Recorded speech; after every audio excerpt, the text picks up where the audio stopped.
What it is, what it do, cyber world. It is your girl, the one and only Ash Said It. AshSaidIt.com, AshSaidIt.com.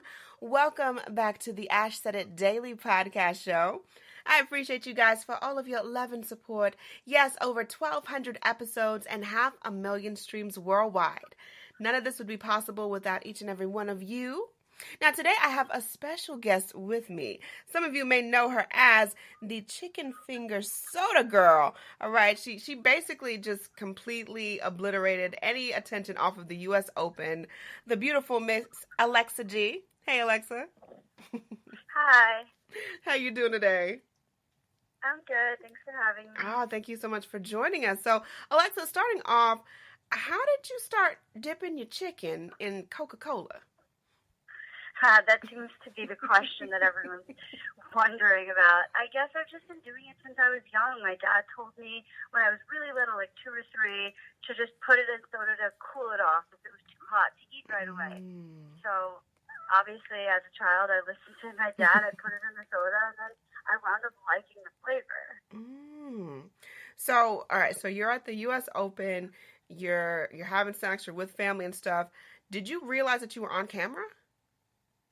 No, not at all. I was sitting there and I was telling my nephews who I was with that I'm about to do something really weird, a little disgusting, and not to tell anyone because their mom had walked away. And I was like, don't tell anyone. Don't tell your parents. Look at what I'm about to do. I thought they would think it was funny and get a kick out of it. Mm-hmm. So I was like, but this is a huge secret. So I do it and I eat it. And then I get a text from a friend saying, I just saw you on live TV. Were you putting your chicken into your soda?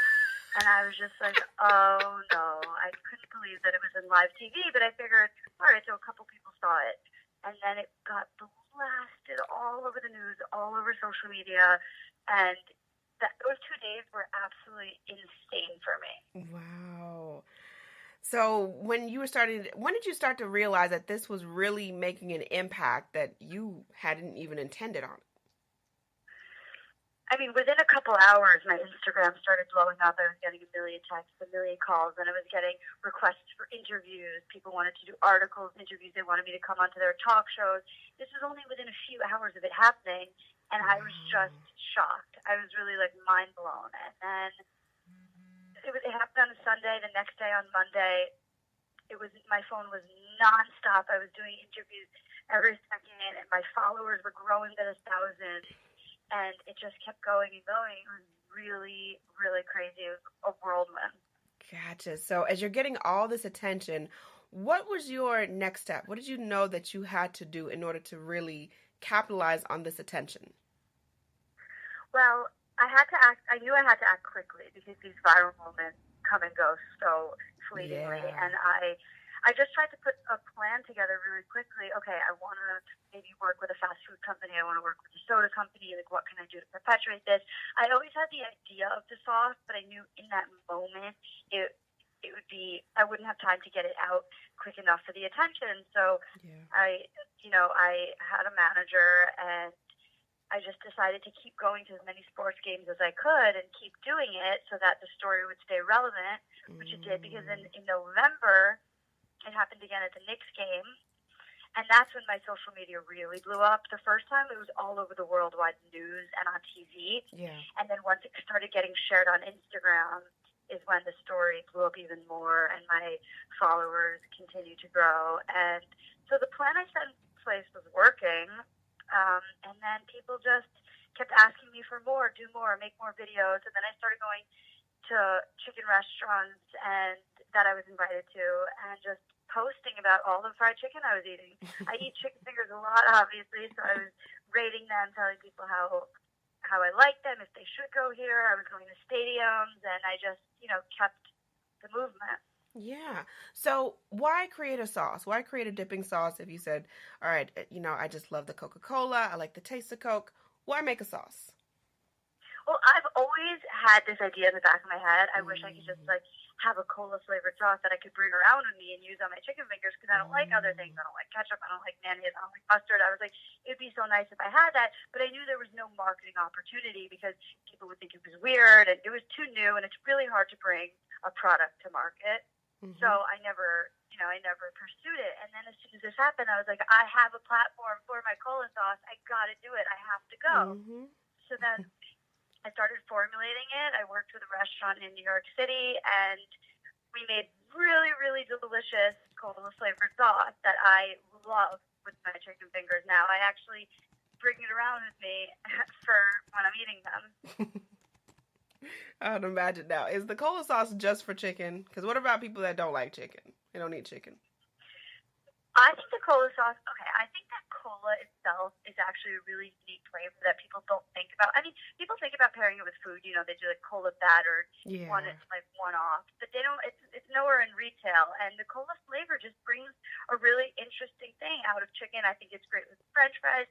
I think it could be great with other meats. I think it would be great with bread even. I mean, it's just an interesting flavor that makes various foods taste good, just like any other dipping sauce. Cool. I mean, no one's talking to the inventor of ketchup because it's, so common and we're so used to it, but... Gotcha. So, Alexa, if people want to try this cola sauce that you have invented, this brainchild of yours that has been cultivated inside of you for so long, where do they need to go to get some of this cola sauce? Yes, I urge everyone to try it. It's facebook.com/slickenfingers, which is SLICKENFINGERS, and it's for sale right now. It's actually, the first batch is almost sold out, but I'm continuing to make more because it's been really popular. People have been trying it. We had a launch event. People really liked how it tasted. So far things have been great, and I really think that everyone should try it. It's honestly delicious. Yeah, and what's the best way for people to reach you, Alexa, if they want to follow you on social media? So my Instagram handle is @AlexaG, just how it sounds, ALEXAG. That's my personal page. And then @SlickenFingers, which is the same as the facebook.com/SlickenFingers. That's where I rate my chicken. I go to various stadiums. I test out their chicken. And so there's two things that you can watch me do. Live my life or test my chicken. Sounds like a bag. Alexa, thank you so much for joining us today. We appreciate you so very much. And yeah, stay tuned. I'm keeping doing things. I'm gonna be going to a stadium tour where I'm gonna go all across the country and taste other foods as well. We're gonna broaden the chicken, and I'm gonna just try everything and make sure that everyone's included and happy with what I'm doing. Absolutely. Much more success to you 2019 and beyond.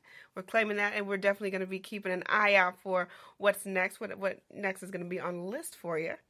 So thank you so much for joining us. And I appreciate each and every one of you guys that support me and support this movement, which is ashsaidit.com.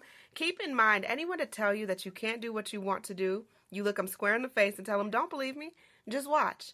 Watch what I do. Exactly. Watch me make it happen. Watch me make history. That's what we're doing this for, the history books. Social media is nice, but real life is way better. Until next time, you guys.